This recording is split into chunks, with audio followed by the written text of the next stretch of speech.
Alors, un gouvernement de gauche minoritaire, c'est ce que propose Olivier Faure, mais à l'inverse de ce que vous venez de dire, Olivier Faure propose un gouvernement sans les insoumis, un gouvernement PS, PC, Vert. Ça ne vous va pas.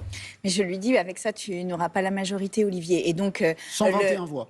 Mais oui, mais ça suffit pas. Il y a 577 députés et tu as été élu, comme j'ai été élu, comme tout le monde a été élu, sur une étiquette qui s'appelle le Nouveau Front Populaire, avec un projet qui était ni mon projet, ni le projet de Jean-Luc Mélenchon, ni le projet d'Olivier Faure. C'était un compromis entre tout cela.